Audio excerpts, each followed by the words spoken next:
আসসালামু আলাইকুম দর্শক শ্রোতা, দেখতে পাচ্ছেন আজ আমি বানাবো গরুর মাংসে বালা চাও। এখানে নিয়েছি 700 গ্রাম গরু মাংস, 400 গ্রাম পেঁয়াজ, 300 গ্রাম রসুন এবং 20টার মতো শুকনো মরিচ।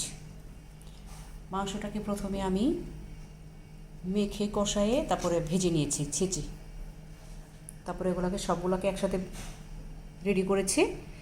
আর আমি একটু চিলি ফ্লেক্স করেছি, এই যে একটু ঝাল এক্সট্রা একটু বেশি দিব। হ্যাঁ, এখানে হলো 10টা শুকনো মরিচ, আর 1 চিমটি হলো লবণ, আর 2 টুকরা হলো চিনি। এটাকে আমরা এখন একসাথে মিশিয়ে ফেলবো। মিশিয়ে আমরা বয়েমে ঢুকাবো। বয়েমে রেখে দিলে এটা আপনি 3 থেকে 6 মাস খেতে পারবেন অনায়াসে, কিচ্ছু হবে না ইনশাল্লাহ, মচমচে থেকে যাবে।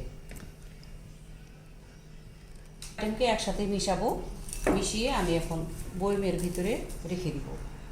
আর এই শুকনো মরিচ দেখতে পাচ্ছেন, এটা আমি সাইডে সাইডে দিয়ে দিব, দেখতে অনেক সুন্দর লাগবে। আমরা অনেকেই খাবারের সাথে শুকনো মরিচ খেয়ে থাকি, অনেকে পছন্দ করি, নিয়ে নিয়ে খাবো, একদম মচমচে থাকবে। দেখতে পাচ্ছেন আমি মেশাচ্ছি, দেখতে পাচ্ছেন আমি একসব মিশিয়ে নিচ্ছি, দেখতে পাচ্ছেন মিশাচ্ছি। মিশিয়ে এখন আমি কাচের বয়মে তুলে রাখবো। কাচের বয়মে রেখে দিলে অনেক দিন মচমচে থাকবে।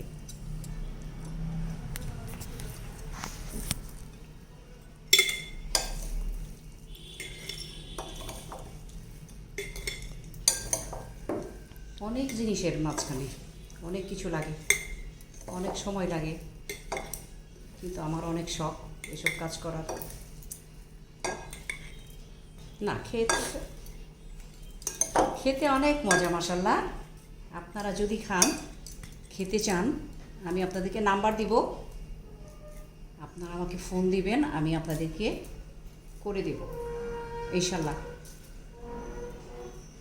আমি এরকম অনেক কিছু করে থাকি বাসায় বসে বসে, আমার তো কাজ নাই বললেই চলে। আমি রান্না বান্না করতে খুবই পছন্দ করি, যখন যেটা লাগে আমি করতে থাকি।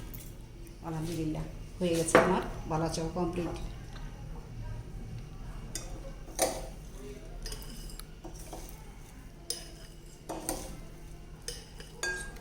হয়ে গেল আমার বালা চাও, আলহামদুলিল্লাহ,